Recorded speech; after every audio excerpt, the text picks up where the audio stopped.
Você ainda não conhece as entrevistas do programa Paiaiana Conectados, apresentado por Carlos Silvio? Personagens das mais diversas áreas, nacionais e internacionais, são entrevistados no programa. Se inscreva no canal do YouTube e ative o sininho. Pronto! É só aproveitar esse excelente conteúdo.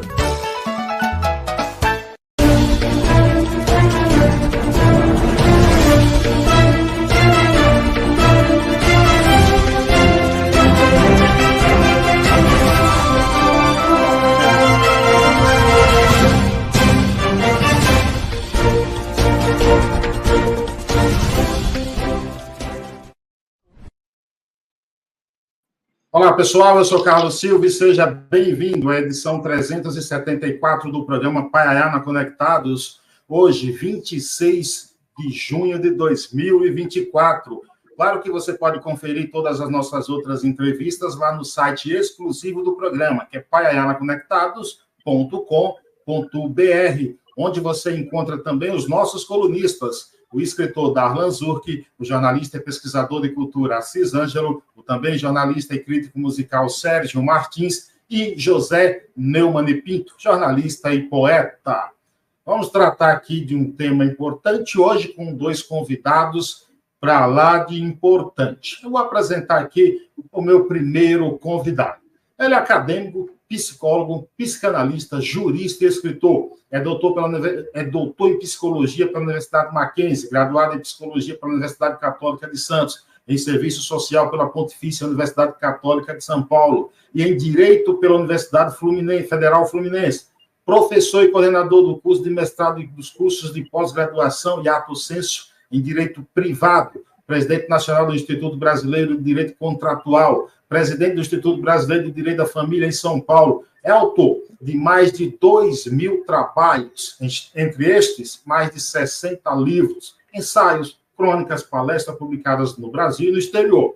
Segundo José Gregori, ministro da Justiça e dos Direitos Humanos do governo FHC, abre aspas, ele é uma referência obrigatória na história dos direitos humanos no Brasil, fecha aspas. Senhoras e senhores, Jacob Goldberg, seja bem-vindo e que honra tê-lo por aqui. Muito obrigado. Constaram dois créditos que, na realidade, são do coautor de um livro nosso, Ética e Tecnologia, que é o Dr. Flávio Tartucci. Mas, de qualquer maneira, fica como uma presença espiritual. O Tartucci entrou aqui pela porta da frente, na porta dos fundos. Então, vamos participar junto com a Thaís Infante, essa advogada extraordinária na área não só do direito do trabalho, mas no campo do direito em geral, palestrante, escritora, dedicada às questões da filosofia e da psicanálise. Vamos trabalhar e refletir junto alguns problemas que você, Carlos, vai suscitar. Então, Thaís Infante, advogada, escritora, palestrante, especialista nessa área, seja bem-vinda e obrigado também por ter aceitado participar desse nosso bate-papo, Thaís. Obrigado, boa noite a todos. É sempre um prazer contribuir e transmitir o conhecimento, né, sobre essa questão. Antes da gente entrar até nesse tema aqui, Jacob, eu tenho uma curiosidade. É verdade que você foi de carro de São Paulo a Salvador visitar Jorge Amado? É verdade. Eu tive a oportunidade de fazer essa viagem de automóvel, fiz questão, porque, de alguma maneira, eu sou um sujeito atrasado, viu, Carlos? Então, rapaz, eu ainda tenho dúvida. Eu sou mais ou menos como aquele português que, quando disseram que o homem desceu na Lua, ele disse assim, como é que desceu na Lua? Ele veio de onde, então? Eu sou assim em relação ao avião, sabe? Embora tenha feito uma outra viagem de avião, mas eu gosto mesmo de andar a pé. Se não for a pé, de bicicleta. Se não for de bicicleta, no máximo de automóvel. Agora, de avião, olha lá.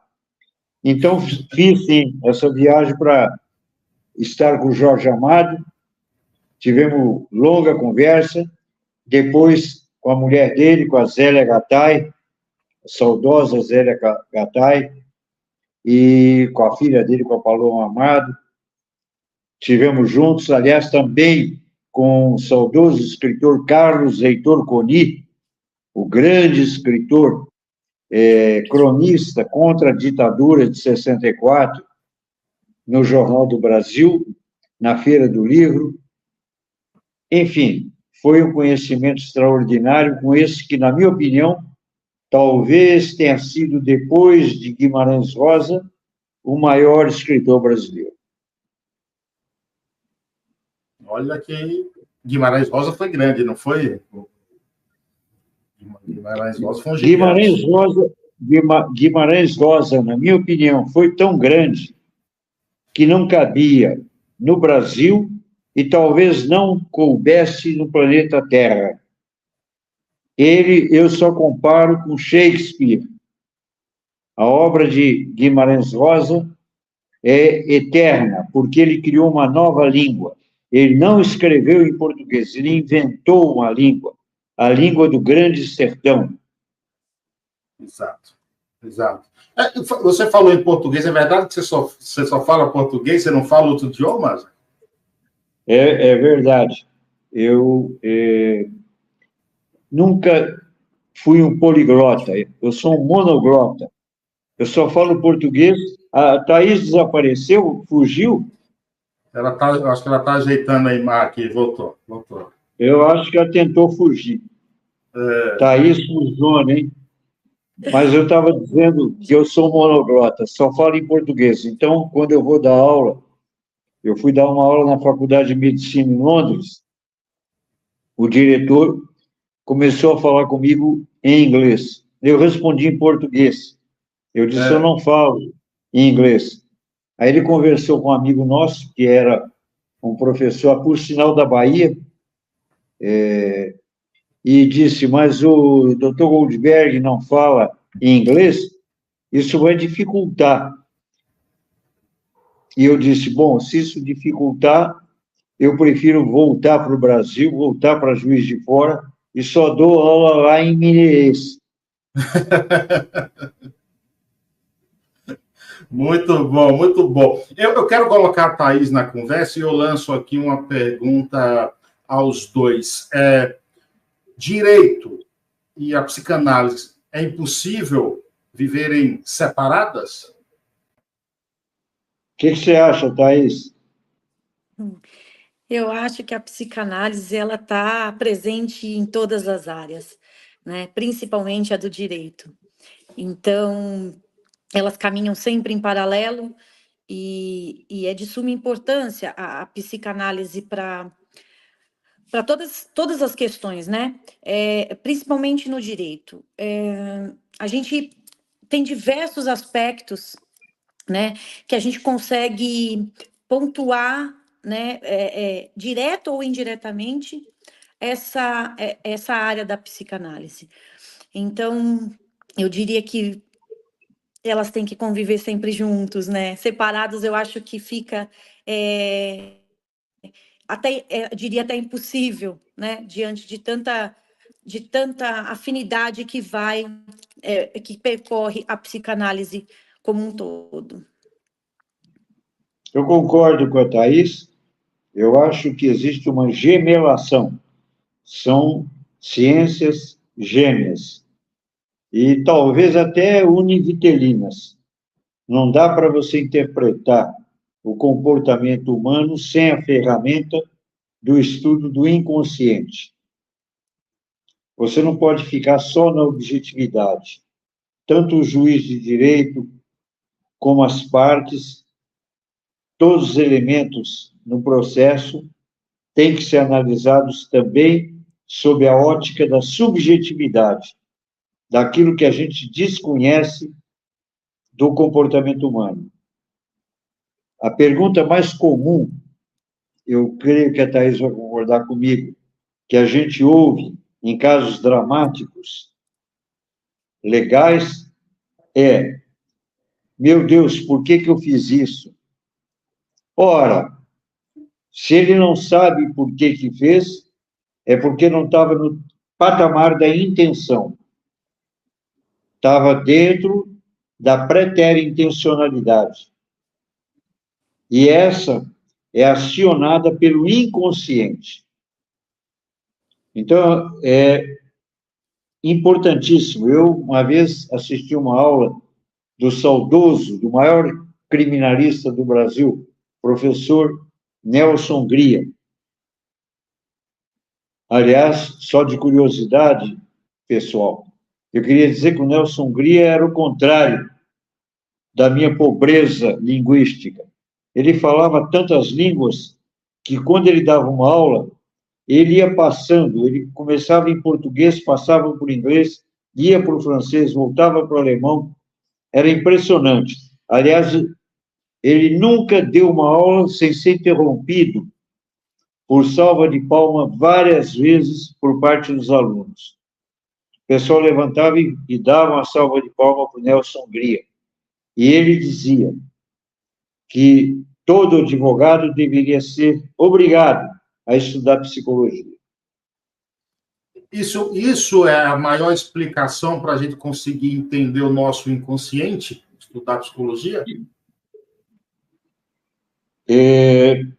Principalmente a psicanálise, né? Porque a psicologia trata de um campo mais amplo, porque ela, por exemplo, também trata do caso da psicologia hospitalar, não é?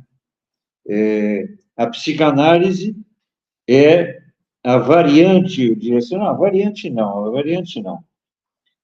É muito difícil você definir a psicanálise. O próprio Freud tinha dificuldade quando perguntavam, porque ele tinha uma certa resistência a considerar como ciência.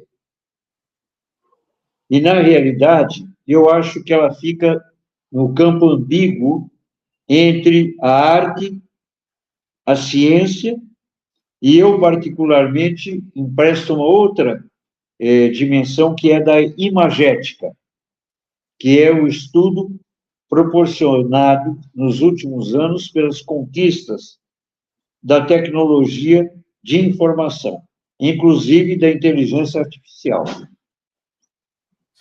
Thaís, o quanto que, por exemplo, é possível julgar de uma forma isenta? Ou não é possível? Ou sempre vai haver um pouco de passionalidade? Eu acredito que o julgamento isento, acredito que não aconteça, né? Sempre tem uma questão maior dentro do julgamento, que para se dar o veredito ali, existe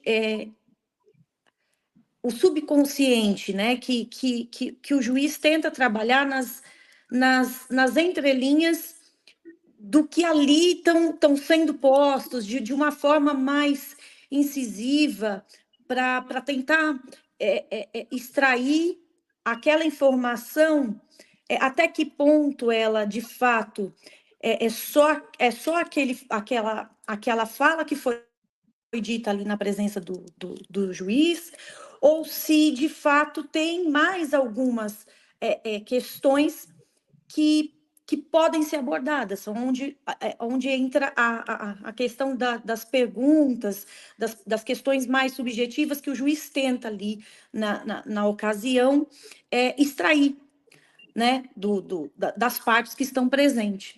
Então, eu diria que o julgamento tem essa questão, né, passional envolvida, assim. O Jacob me diz o seguinte: há um campo maior no direito em que a psicanálise atua mais?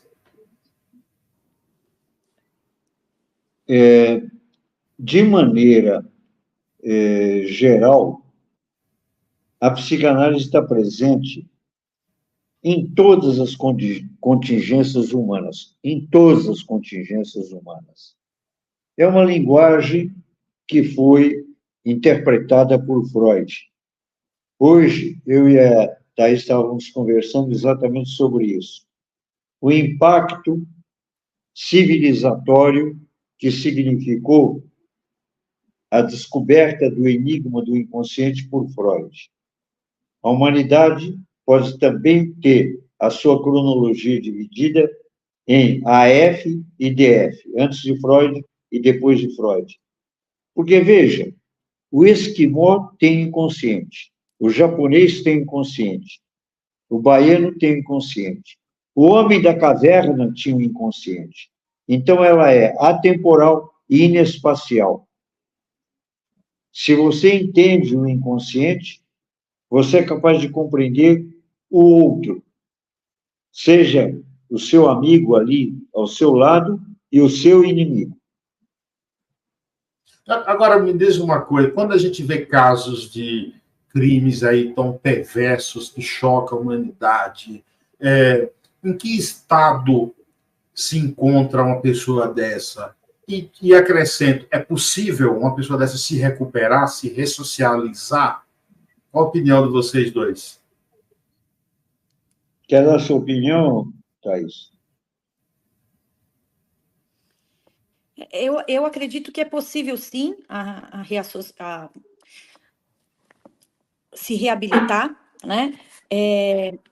Eu sei que é uma questão, né, no Brasil muito preocupante, né? A falta de oportunidade para os jovens e crianças, né? São problemas sérios, né? Que a gente precisa abordar, é importante, né? Inclusive o papel da sociedade, que é o caso aqui dessa live, abordar esses temas, né? Importantíssimo. Só que a gente precisa de muito mais, né? Existem diversos fatores que podem contribuir para a dificuldade de reabilitação, né, dos menores infratores. Alguns desses inclui, por exemplo, a falta de recursos e investimentos, né, de programas específicos para a educação, né? A reabilitação dentro de um sistema prisional, eu também diria juvenil, né? A inadequação das práticas, né? Das práticas de punição e correção, né? Que são utilizadas. Existe ainda eu acredito que existe ainda uma falta de acompanhamento individualizado, né? E um suporte psicológico para o menor infrator, né? Para que ele possa ser oportunizado essa reabilitação. Eu acho que ainda o sistema é um pouco falho, né? Nessa questão, mas a gente caminha para o progresso, né? A gente tenta ali, dia a dia, através de implementações de atividades socioeducativas, enfim, diversas questões que contribuem para essa reabilitação, né? Mas é um tema muito importante, porque eu acho que ainda faltam algumas coisas, faltam ainda programas mais incisivos para poder concretizar de fato essa reabilitação. Eu acredito na reabilitação, sim, mas eu acho que ainda falta algo mais incisivo para a gente conseguir um número maior, né, de reabilitados. Jacó. Na perspectiva da Thais, que é uma perspectiva brasileira social, principalmente voltada para o menor, eu concordo inteiramente. Paralelamente, existe outra perspectiva, que é a perspectiva do crime politicamente, ideologicamente, filosoficamente organizado, com objetivo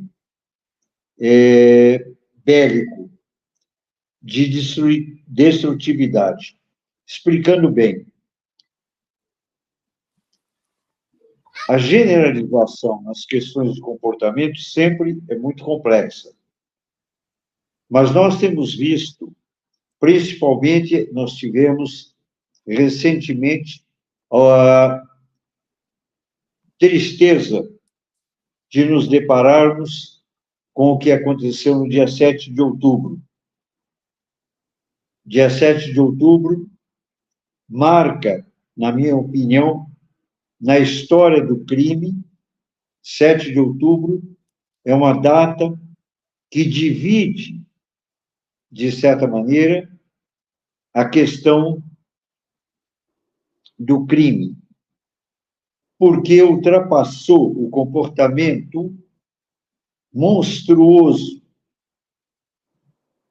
daqueles terroristas do Hamas que invadiram o território de Israel. Eu só vou relatar um caso que é de conhecimento universal. Eles pegaram uma criança de 2 anos, assaram uma criança. Eu vou repetir o vocábulo. Assaram uma criança.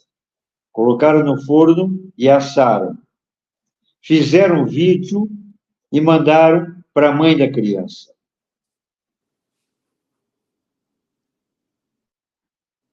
Houve uma ultrapassagem da condição humana, na minha opinião, nesse caso, como já tinha acontecido com os nazistas. Esse tipo de criminoso, na minha opinião, ele precisa ser submetido à pena de morte. E a pena de morte, na minha opinião, não resolve a questão da reparação ética do comportamento.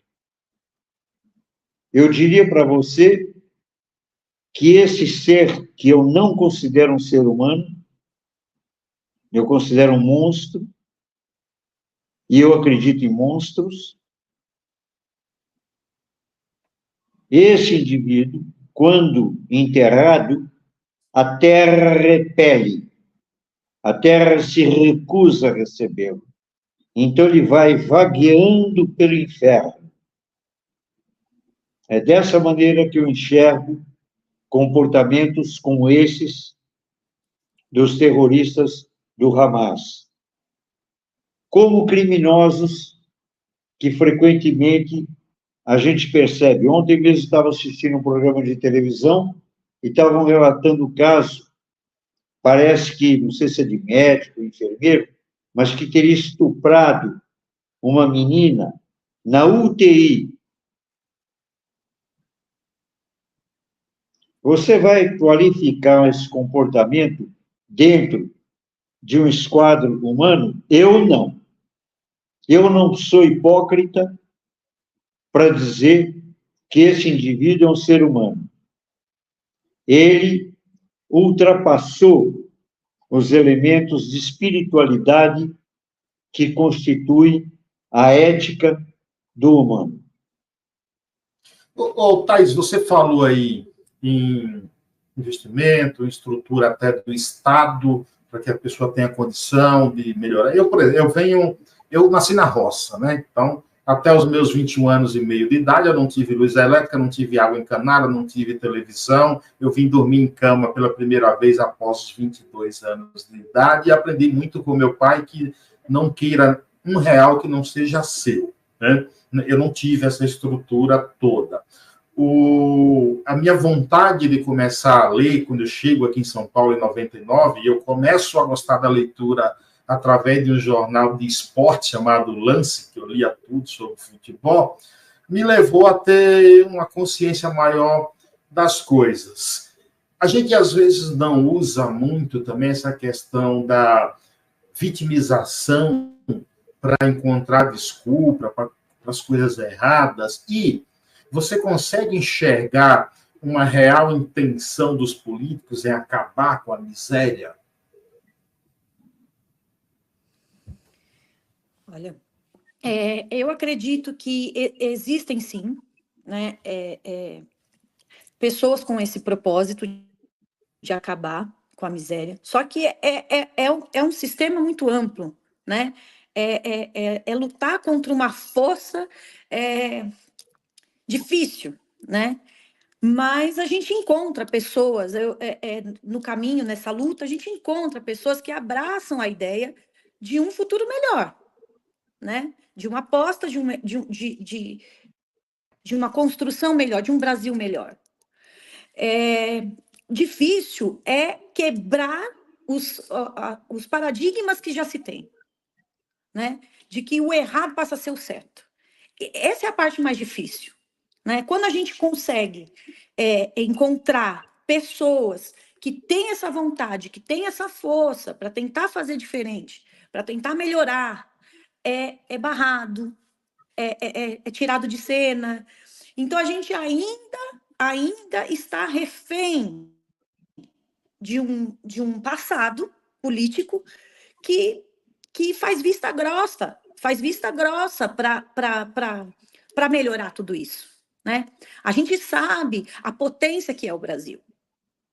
Nós, brasileiros, e o mundo sabe da potência que é aqui. Né? Nós somos privilegiados. Nós somos privilegiados. Nosso país tem tudo que precisa ter. A gente não sabe aproveitar, porque, infelizmente, cai em mãos erradas. As pessoas fazem vista grossa para o problema, não querem realmente consertar o problema ou tentar melhorar. Não querem. A gente vê políticos tentando trabalhar, tentando fazer com que isso melhore, mas o tempo todo é boicotado. O tempo todo, né? Então, e o que eu acredito é que a gente tem que fazer a nossa parte. Acho que cada um de nós temos que fazer a parte, né? A nossa parte. Então, a gente que busca uma melhora, que busca criar uma oportunidade melhor, assim como você pontuou, quando você era criança, não teve essa oportunidade, a gente busca oportunizar outros jovens, outras crianças a ter uma vida diferente, uma oportunidade diferente. Como seria se você tivesse tido uma oportunidade diferente? Dá para fazer. Então, eu, como diz o Jacó, que eu sou muito sonhadora com um Brasil melhor, mas eu acredito na mudança. Eu acho que é possível, sim, sabe? E pessoas do bem como a gente é o que vai fazer a diferença. A gente não pode desistir. Cada vez que a gente é podado, cada vez que a gente é calado, a gente não pode desistir. Eu acho que dá para ser um Brasil melhor, sim. Dá para a gente fazer bastante coisa, para a gente mudar. Jacó, comente. Eu concordo com a Thaís que a esperança é talvez a fórmula mágica da abertura da condição humana para superar a destrutividade. O ser humano carrega dentro de si dois impulsos, Eros e Thanatos.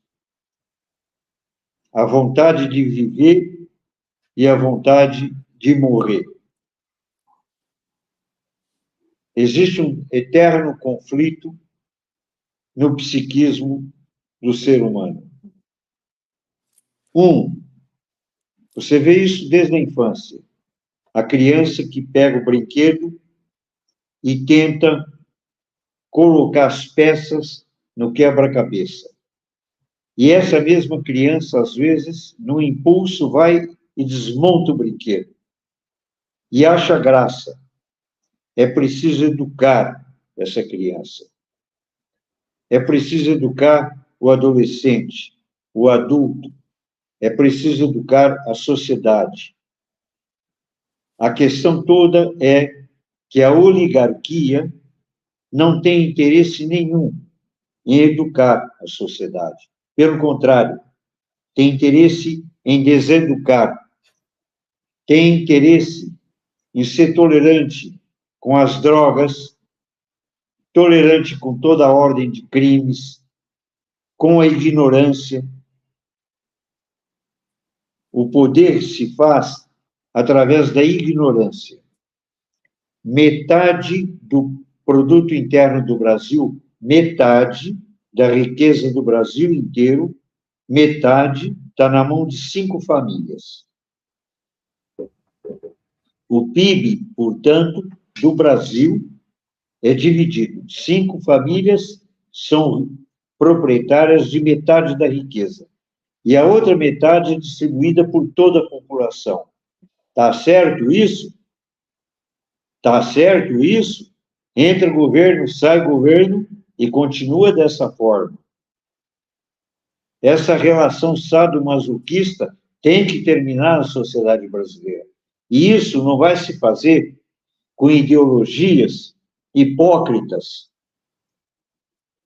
Eu costumo dizer que um crime do chamado comunismo foi ele ter levantado uma falsa esperança, uma falsa possibilidade de resolver os problemas sociais. E foi substituído por um gangsterismo político e ideológico.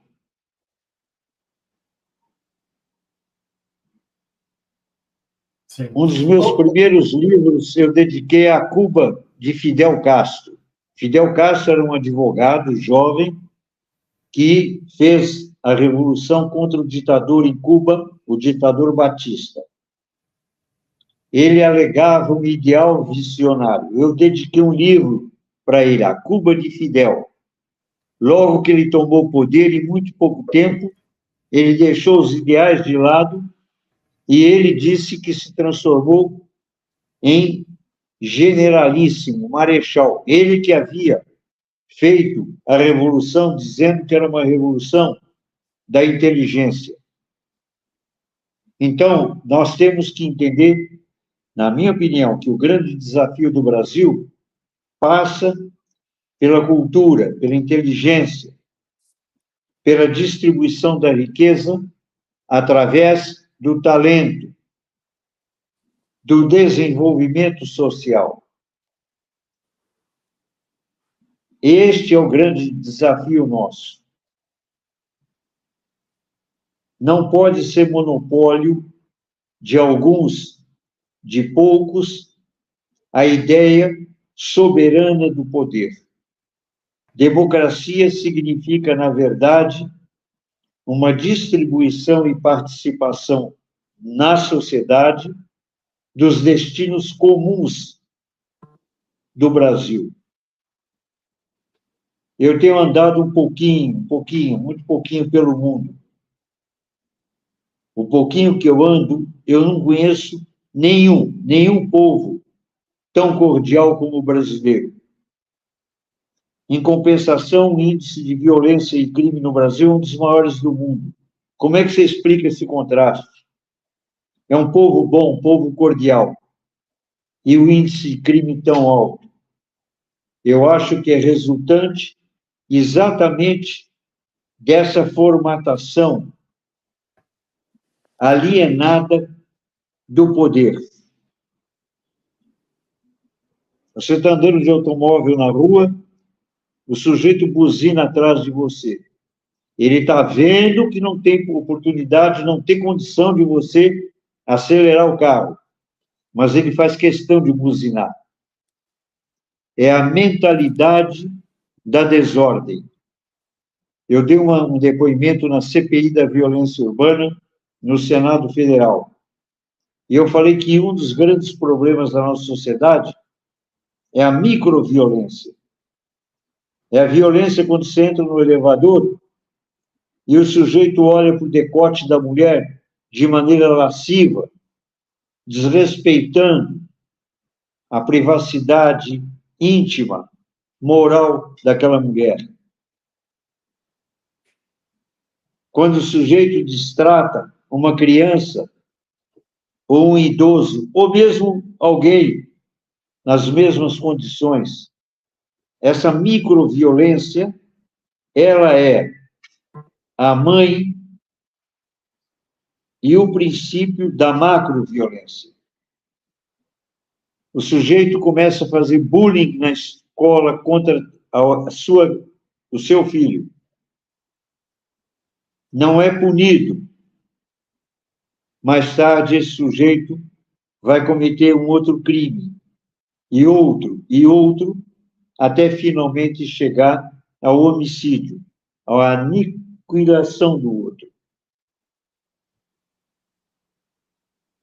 Ô, Jacob, deixa eu aproveitar aqui que Ayrton Senna, em uma entrevista internacional, a imprensa internacional recebeu uma pergunta de um jornalista japonês e disse: quem vai responder é o professor Goldberg, né? E depois você comentou que só Juscelino Kubitschek se aproximaria ao Ayrton. Nós somos escassos, mesmo sendo um povo cordial, de figuras como Ayrton Senna, assim? Eu acho que, infelizmente, nós temos um excesso de falsos heróis, nós temos uma mitologia da mediocridade. Qualquer sujeito que, de alguma maneira, consiga um espaço midiático, imediatamente ele é considerado especial. Porque fulano de tal é especial. Nós temos que ser mais rigorosos nesse sentido. O herói é aquele indivíduo que marca a sua geração, que ajuda a criar a identidade do seu povo. E esses são muito poucos. Você falou o nome de 2 com quem eu convivi. Eles eram heróis. Eles foram heróis. Ayrton Senna e Juscelino Kubitschek. E se você me perguntar qual o elemento carismático essencial que os 2 possuíam, era o respeito pelo outro.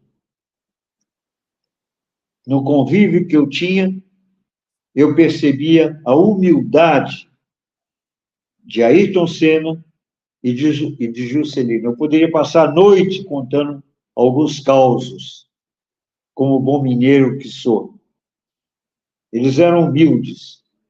Os falsos heróis são arrogantes. Eles acham que têm o monopólio da verdade. Eu já ouvi um político que disse que era mais importante do que Jesus. O que é isso? Nós somos muito tolerantes com essa ideia dessa politicalha medíocre, pequenina, que quer fazer uma régua de inferioridade, que arrota,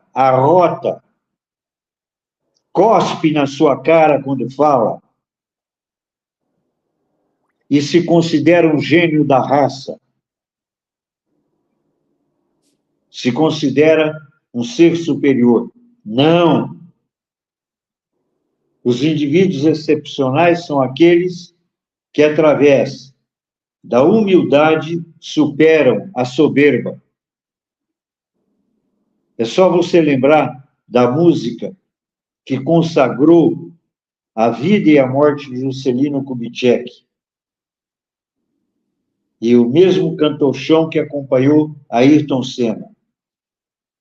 Eu fui testemunha dos grandes momentos da vida deles 2. Eu poderia citar outros nomes, mas você citou 2 nomes com quem eu privei, trabalhei desde muito cedo. E eram homens com H maiúsculo, no sentido de personagens e personalidades fortes, marcantes, determinantes. Eles passaram pela vida e criaram uma noção de brasilidade, que é aquilo que a Thaís comentou, que alimenta a nossa alma, que é o melhor do nosso povo. E é nisso que eu acredito piamente. Nós vamos construir uma grande civilização. E essa grande civilização, na minha opinião, vai ser construída em cima da espiritualidade judeu-cristã. Porque se existe um país do mundo com maior número de descendentes de cristãos novos, judeus, é o Brasil. Você veja pelos evangélicos, Copacabana tem uma barraca imensa, cujo nome é Juca. Juca por quê? Judeus e católicos. É um país de confraternização. Essa ideia de confraternização, nenhum canalha vai conseguir estragar. Nenhum canalha vai conseguir estragar. Essa é a grande potência judeu-cristã do nosso século. De amor, compaixão, respeito à dignidade humana e valorização da ideia divina. Nos últimos anos, foi criada uma cultura através da qual você dizer que é religioso é quase palavrão. Você dizer que é decente dá a impressão de que você é um idiota. Você respeitar a lei, você estudar, você é nerd. Você é nerd. Tem que ser esperto, malandro, vagabundo, traficante, criminoso. Não. Essa liberação da legalização da maconha e os dois vai contribuir para essa vagabundagem brasileira? Eu vou lhe dar uma resposta que eu tenho a impressão que é o que eu de mais genuíno penso a esse respeito. A maconha causa uma série de doenças. Ela aumenta o risco de câncer de próstata. A maconha enlouquece. Ela é extremamente prejudicial. Como todas as drogas. Como grande parte das drogas que os laboratórios farmacêuticos produzem também é. Eu acho que a solução do problema das drogas, como o problema em geral do desregramento social, é a questão da educação. Não adianta você tentar punir só. Obviamente é necessário punir e severamente aqueles que se aproveitam da droga, que é um dos maiores problemas do Brasil hoje, e do mundo, não é só do Brasil, não. Nos Estados Unidos, existem drogas que estão matando centenas de jovens por dia, e não está sendo resolvido o problema. A questão é muito mais profunda. Quando aqui no Brasil se iniciou uma campanha contra o cigarro, o hábito de fumar diminuiu seriamente. Por sinal, uma das maiores drogas que mata 25% dos leitos hospitalares do Brasil, 25%, 1 em cada 4, é oriundo do uso de álcool. Eu me lembro que, alguns anos atrás, eu dei uma entrevista numa emissora de rádio, e eu disse isso que estou dizendo para você. E eu tinha uma participação semanal no programa. Quando eu saí, o diretor disse, você nunca mais vai voltar a dar entrevista aqui. Eu falei, por quê? Ele falou, porque você disse o que você disse contra a cerveja e contra o álcool.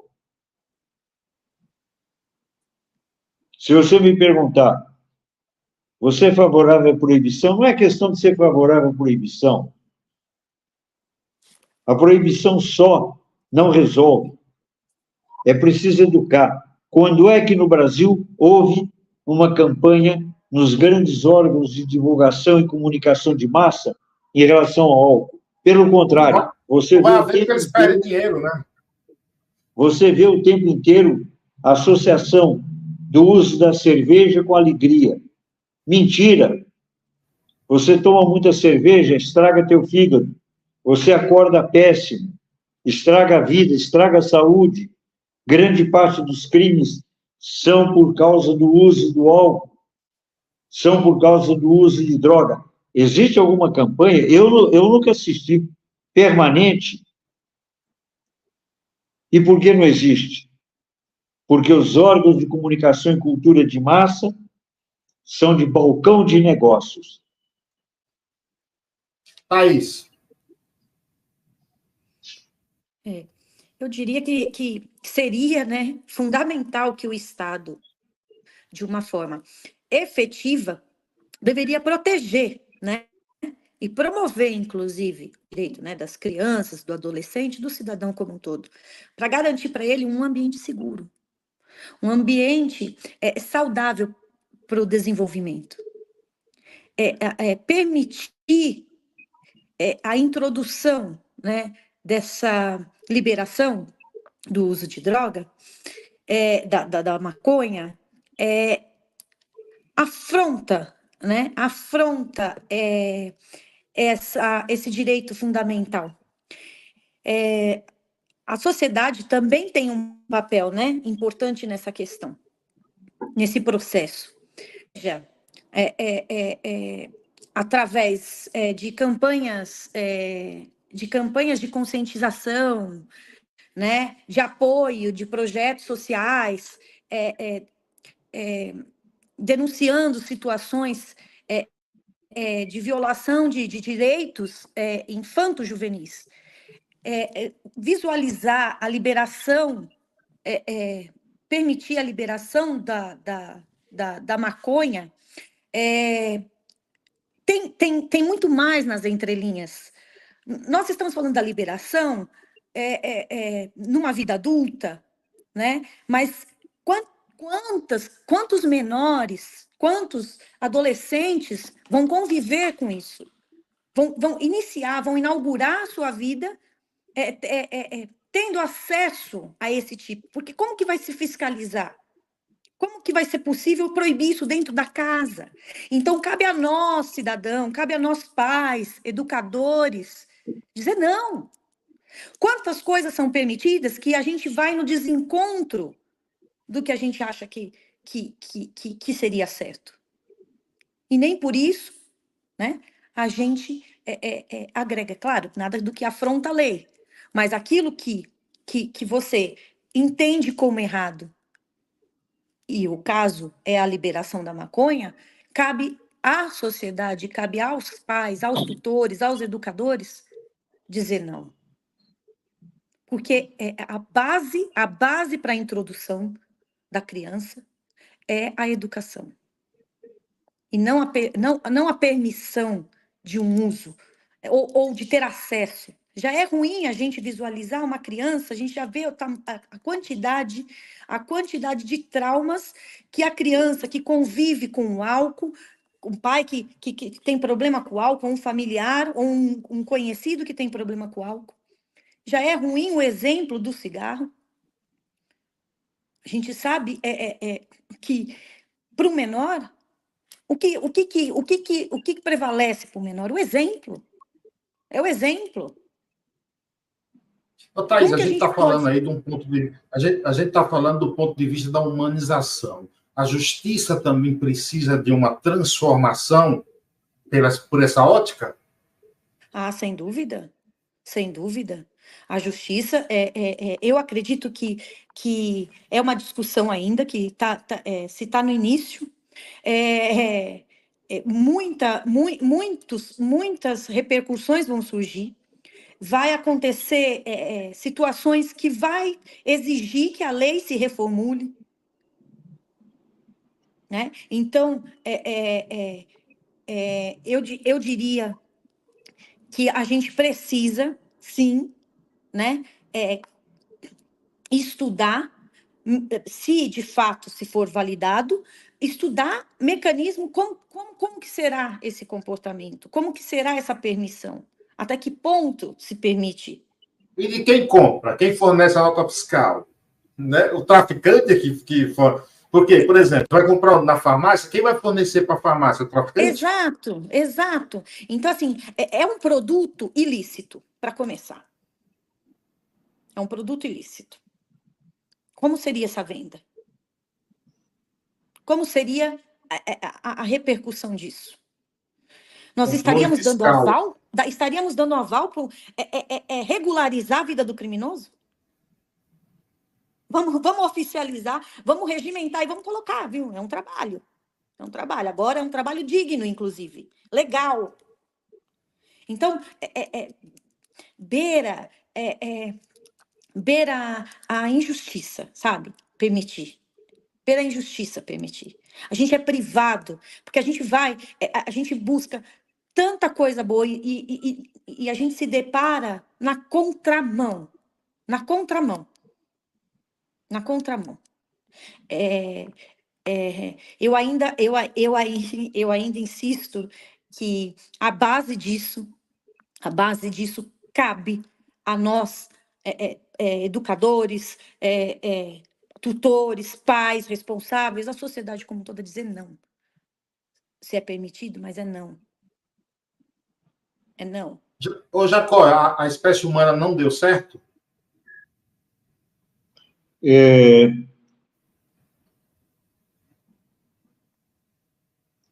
A espécie humana é de tal maneira produto da ordem criativa de Deus que ela nem sequer pode ser julgada.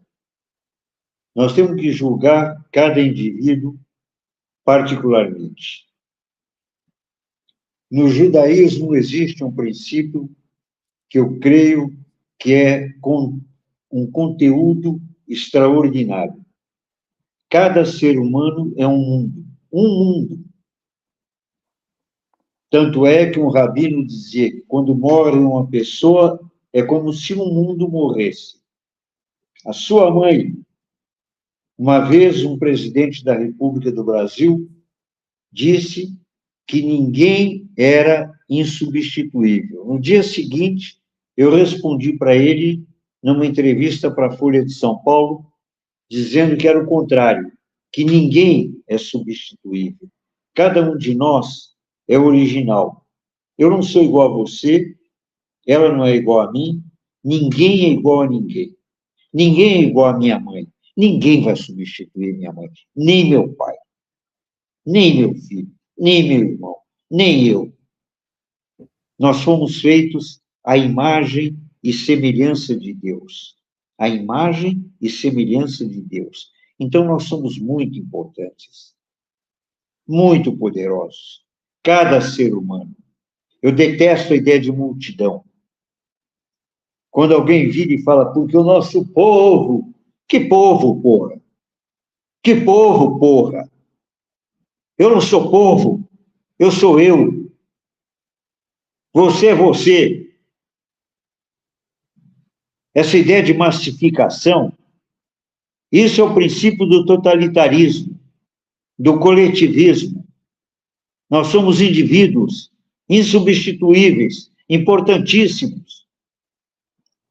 Cada um de nós tem uma importância extraordinária, porque nós somos filhos dele, feitos à imagem dele, e o respeito começa dessa maneira. Eu quero que o Estado me respeite. Eu não tenho que respeitar o Estado coisa nenhuma. O Estado tem que ser um instrumento a meu serviço, não eu a serviço do Estado. Ele é meu funcionário. Começando pelo presidente da República e terminando por qualquer funcionário público. E também o sujeito no serviço privado. É a ideia da alteridade. Eu vim para esse mundo não para ser turista, mas para ser testemunha. Para ser copartícipe do sofrimento e da alegria do outro. Para ter compaixão do sofrimento e para me alegrar com a satisfação do outro. Quando uma sociedade inverte isso e procura encontrar na maconha, na droga, na prostituição, seja em qualquer forma de desregramento, qualquer forma de desregramento. A alegria, o êxtase, está tudo errado. E cabe a cada um de nós, como disse a Thaís, a cada um de nós, cabe fazer o nosso serviço, regar a planta do nosso jardim. Se cada um regar a planta do nosso jardim, do seu jardim, a espécie vai dar certo. Eu acredito piamente nisso. Quantos exemplos? Quando é que você viu, num jornal nacional de televisão, alguém virar e dizer, sabe, hoje, na rua Monte Alegre, tinha uma criança brincando com uma bolinha, muito alegre e feliz. Quando que você viu isso? Quando que você viu isso? Quando? Nunca! A manipulação do noticiário e da informação é sempre feita no sentido do horror, da brutalidade, da violência. O que dá manchete no jornal? Abre amanhã o jornal. Golpe de Estado, assassinato. Eu queria ver uma manchete de jornal uma vez, uma.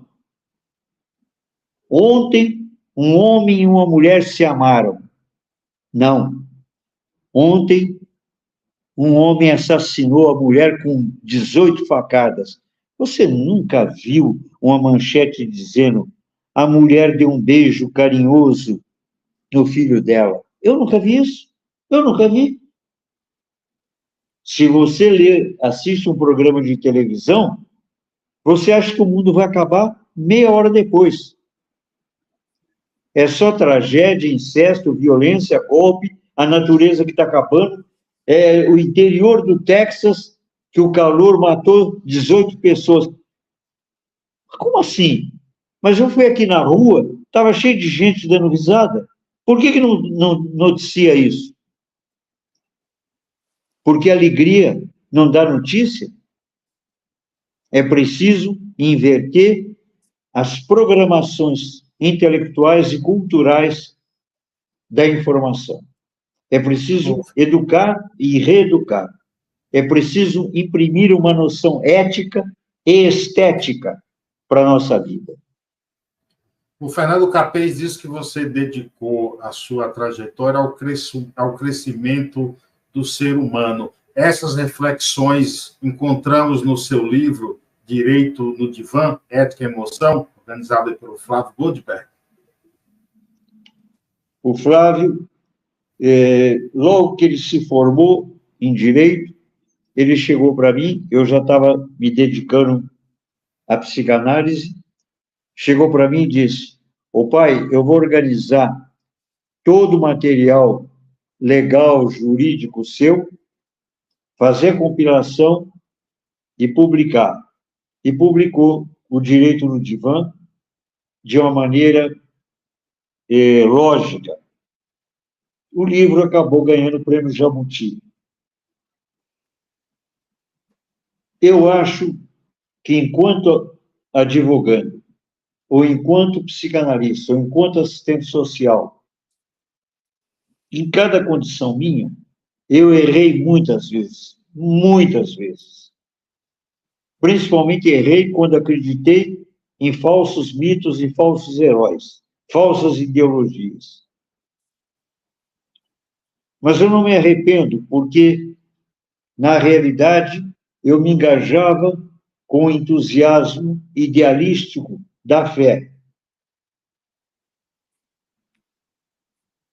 E este livro foi organizado pelo Flávio, que, na minha opinião, é um grande quadro do direito brasileiro hoje, com este objetivo de deixar registrada uma jornada de intenção. Nada a ver com vaidade, com nada disso, que pouco se me dá. Não tenho o menor interesse. Quando alguém chega e diz, porque você fez isso, aquilo que é importante, pouco se me dá, não é? Esse reconhecimento aqui entre nós, eu confesso para você, que para mim não acrescenta em nada. O que me dá satisfação é quando alguém chega e diz, olha, eu li um livro seu, ou você foi para Jaboticabal, ou você foi para Vitória da Conquista, na Bahia, e você perguntou para o fazendeiro de cacau, por que aquelas crianças ali estão esquálidas? Ele virou para mim e disse, porque eles não têm o que comer. Eu falei, mas por que eles não podem beber o cacau, já que você produz aqui cacau? Ele virou e disse, porque o pai não tem dinheiro para comprar. Eu fiz essa denúncia, eu escrevi sobre isso. Eu acho que é isso que é importante. É por isso que você, de certa forma, abandonou a linguagem acadêmica? Olha, eu não diria que me apartei inteiramente, mas eu me recuso a usar uma linguagem científica de forma esotérica. Eu prefiro falar do jeito que eu estou falando, de maneira exotérica, clara, transparente. E é dessa maneira que eu acredito que possa oferecer um contributo para a sociedade. A vida enquanto missão. Porque se a vida não é missão, ela é horizontal, ela é chata. E vida chata mata. Franz Kafka disse, ninguém tem medo de morrer. O que a pessoa tem medo é de viver uma vida mal vivida. E isso eu posso dizer para você, cara, eu tenho vivido muito bem a minha vida. Eu nasci um moleque fraco, feio. O médico virou para dona Fanny, minha mãe, e disse, esse moleque não vai vingar. Esse moleque não vai vingar. Eu tinha 5 anos de idade, eu estou com 91. Que eu acho que é mentira. E vou dizer para você que não é que eu seja hoje um sujeito mais forte fisicamente do que eu era antes, não. Eu continuo sendo um sujeito com estrutura frágil, mas uma energia que você não pode imaginar, porque ela não é minha. Eu só sou um transmissor, eu só sou antena. Eu recebo e passo. Isso dá uma energia extraordinária, que é a energia da fé. Que bom. Que bom. Thaís, para a gente finalizar, eu gostaria que você deixasse aí uma mensagem final também de otimismo, de esperança, de vitalidade, para a gente coroar esse nosso bate-papo aqui. Bom, para finalizar, eu sigo apostando na esperança, na mudança. Insisto que é possível. E diria que nós somos nós não somos responsáveis apenas pelo que fazemos, mas a gente também é responsável pelo que a gente deixa de fazer. Então, se eu pudesse finalizar, eu finalizaria dessa forma, para que a gente possa refletir que há esperança. A gente consegue, com bastante amor, com bastante vontade, né? Com bastante... com o bem prevalecendo, a gente consegue fazer diferente. Então, eu vou fazer a minha parte, eu espero que todos façam a sua. Obrigado, Thaís. Professor Jacob, obrigado. Que honra tê-lo aqui. Obrigado a você pela oportunidade. E eu diria que o que me encanta em você, meu caro, é o seu entusiasmo. A palavra entusiasmo, etimologicamente do grego, significa Deus em nós. Então, que Deus nos abençoe e abençoe o Brasil. Nós todos. Obrigado. E eu vou levar o livro lá para você autografar, tá? Direito de fato. Tá bom? Faço questão. Muito bom. Muito obrigado. Obrigado. Obrigado, gente. Até uma próxima. Até mais. Isso foi uma aula de vida.